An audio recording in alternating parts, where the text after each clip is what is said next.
Welcome back to The Explainer. Imagine this for a second. We're stepping into a massive, state-of-the-art stadium in the summer of 2026. The atmosphere is totally electric. You've got 80,000 fans absolutely roaring as the teams walk out onto the pitch. The stakes have literally never been higher. But right before kickoff, the referee steps forward and makes a shocking announcement. Tonight, this ultra-modern spectacle will be played under the exact same rules as the very first World Cup. So what does that actually mean?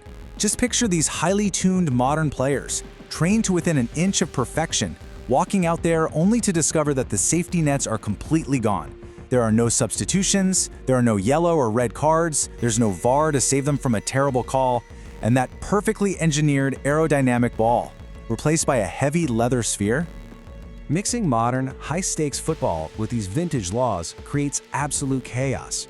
It's honestly one of the most fascinating hypotheticals in sports history, and the reality of how this would play out is far stranger than you might think. Okay, let's dive into this. Here is our roadmap.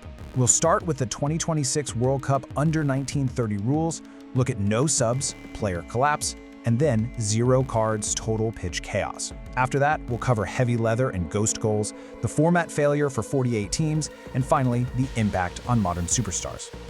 Section 1. 2026 World Cup 1930 Rules. To really wrap our heads around this madness, we kinda have to travel back in time to where it all started. Uruguay, 1930. The landscape of international football was just completely different back then. Actually, most European teams flat out refused to even make the grueling 3-week boat journey across the Atlantic just to play. 13. That is how many teams played in the very first tournament. There were no global qualifying rounds. Countries were literally invited by letter. They operated in a totally different era, completely without the sophisticated systems and infrastructure we take for granted today. Section 2. No subs, play or collapse. So here is a brutal reality of the 1930 game. 0 substitutions were allowed. And this wasn't just a brief experiment, it was a rigid condition that lasted for 40 full years. If a player got injured, they had exactly 2 options. They could stay on the pitch and limp around uselessly, or leave the field and force their team to play down a man. For instance, in 1930, France's goalkeeper, Alex the Apot, was kicked in the jaw in just the 20th minute. He had to leave the field, and France simply had to suffer with only 10 men for the rest of the game. Today, teams use an average of 4 to 5 substitutions per match to keep legs fresh and adapt tactically. But strip those away in 2026, the intense summer heat across North America would cause catastrophic physical collapse. I mean, players would be cramping, vomiting, and collapsing on the pitch long before the 90th minute. It would be a completely unrecognizable game. Section 3. 0 cards, total pitch chaos. It might shock you to know that the familiar yellow and red cards we see all the time didn't even exist until 1970. Modern referees rely on a universal visual card system that instantly crosses language barriers. But in 1930, referees had to verbally warn players, in whatever language the referee happened to speak. They basically just had to hope the player understood them. The very first World Cup expulsion wasn't even for a violent tackle. Peru's captain, Placido Galindo, was expelled simply because he was aggressively arguing with the ref. No card was shown, the referee just pointed to the tunnel, and the whole shebang was over. 28. That is the massive number of red cards handed out during the incredibly violent 2006 tournament, and that was played under modern rules. Just imagine a 48-team tournament today, with players speaking dozens of different languages, committing brutal fouls, and the referee having absolutely no visual card system to establish control. It would make 2006 look like a children's game. Section 4. Heavy leather and ghost goals. Now, what's really interesting about this slide is the ball itself, because the equipment completely dictates the sport. The 1930 ball, known as the Tiento, was a heavy brown cowhide leather ball with thick, visible stitching and a literal lace. And the crucial detail? It absorbed water like a sponge.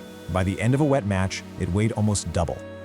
Contrast that with the 2026 Adidas Trionda, a marvel of engineering that is fully synthetic, highly aerodynamic, sensor-embedded, and totally unaffected by water. Interacting with that 1930 ball was genuinely dangerous. Heading it wasn't just a basic skill, it was an act of raw, physical courage that could literally cut the skin open on your forehead because of that hard external lace. This heavy, unpredictable ball would instantly ruin the precision of modern free kicks, swerving crosses, and stunning long-range shots. The modern style built on ball control would simply collapse. And back in 1930, the referee's word was unchallengeable. Forever. In the 1930 final, Argentina scored a fiercely disputed goal against Uruguay that was likely offside, but the referee allowed it and the discussion was over. Today, we've got VAR and goal line technology reviewing every millimeter. But without VAR, unchallengeable bad calls and ghost goals just stand forever, and there is absolutely nothing anyone can do about it. Section 5, Format Failure for 48 Teams. As you'll see here, the vintage rules literally break the logistical math of the modern tournament. In 1930, with only 13 teams, you could go straight from a group stage directly to the semifinals. But in 2026, we have a massive 48 teams. The 1930 format possesses no mechanism for a round of 32, a round of 16, or quarterfinals. A 48-team tournament simply cannot function under a rulebook designed for a handful of invited nations. Section 6. Impact on modern superstars. So, the crucial point is how this vintage reality impacts the human element, the superstars we tune in to watch. In 2026, players like Lionel Messi, Kylian Mbappe, Vinicius Jr., and Jude Bellingham are highly protected by strict refereeing, VAR, and the ability to be substituted when fatigued. Under 1930 rules, they're completely exposed. Imagine Kylian Mbappe pulls a hamstring in the 15th minute. He can't be replaced. France's World Cup hopes are instantly over because of one early injury. And it's not just the players. Tactical coaching becomes completely irrelevant. You can't sub in a fresh midfielder to change your formation at halftime. You can't react to the opposition. The beautiful game stops being a showcase of brilliant strategy and devolves into a brutal war of attrition, where surviving injuries is honestly more important than pure football skill. Ultimately, the massive gap in these rules reflects a century of vital refinement. The 1930 World Cup was a glorious, chaotic experiment of a sport just trying to survive. But 2026, it's the culmination of 100 years of protection and innovation, engineered to be the most watched event on planet Earth. That evolution is exactly why billions of us tune in today. So, I want to challenge you. If you could bring back just one rule from 1930 to use in the 2026 World Cup, which would it be? Would you eliminate subs, ban VAR, remove the cards? Drop your answer in the comments right now, because I love reading what you guys think. And if you enjoyed this explainer, make sure to hit that subscribe button for more deep dives. See you in the next one.